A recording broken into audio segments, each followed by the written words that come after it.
तो हम बात कर रहे हैं चाइना के विक्ट्री डे परेड की, जो कि उसने जापान पर जीत हासिल की थी द्वितीय वर्ल्ड वॉर में। तो जब पता चला कि Putin, Kim Jong Un, Shahbaz शरीफ और शी जिनपिंग ये चारों लोग चाइना की विक्ट्री डे परेड में थे, मतलब चीन के राष्ट्रपति तो वहां होंगे ही, ये 3 लोग और थे। तो वहां पर जिस तरीके से चाइना ने अपने हथियारों का शोकेस किया, अपनी टेक्नोलॉजी का शोकेस किया, और जिस तरीके से उसकी मिलिट्री पावर देख करके अमेरिका घबरा गया, उसका साफ साफ उदाहरण है वहां के राष्ट्रपति डोनाल्ड ट्रंप ने कहा है कि शी जिनपिंग उनके खिलाफ साजिश कर रहे हैं, उनके देश के खिलाफ साजिश कर रहे हैं।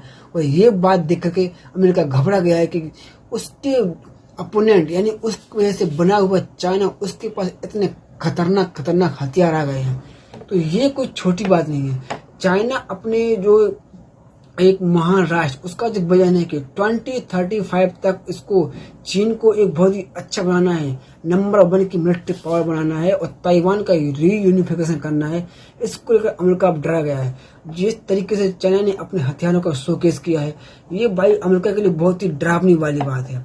चाइना ने अपनी विक्ट्री डे परेड में बहुत सारी मिसाइलें D5, 5C intercontinental ballistic missile, परमाणु सक्षम जो ही तैयार है, और ये एक अंतर महाद्वीपीय बैलिस्टिक मिसाइल है। DF-17 एक hypersonic ballistic missile, YJ-19, YJ-20 ये hypersonic anti ship cruise ballistic missile हैं, जिन्हें एयरक्राफ्ट और कैरियर भी कहा जाता है।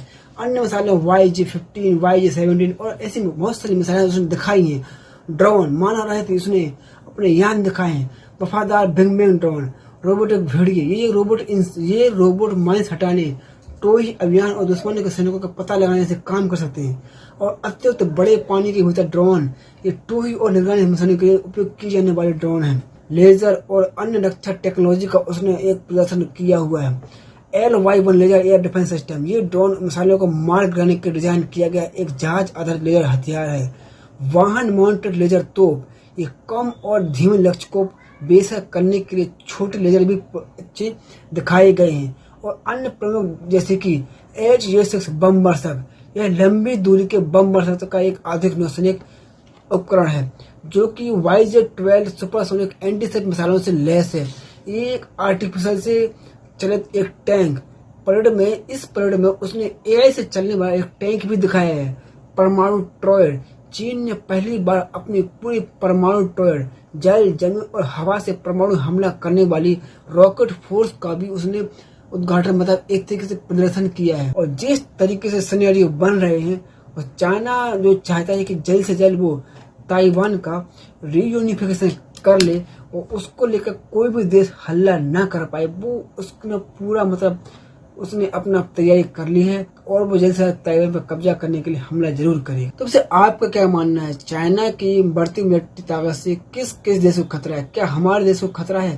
देखो भाई, सबसे बड़ी बात यह है कि इससे अमेरिका को उतना खतरा नहीं है, मतलब भारत को चाइना से सबसे बड़ा खतरा है, क्योंकि चाइना की नीति हमेशा रही है धोखा देने की, चाहे 1962 का युद्ध हो या कोई और भी वार हो। इंडियन आर्मी या इंडियन गवर्नमेंट इसको कैसे टैलेंट करती है, वैसे जिस तरह की हमारी इकोनॉमी है, हम अपने लिए खर्च नहीं कर पा रहे हैं, तो टेक्नोलॉजी में, रिसर्च में हम क्या खर्च करेंगे।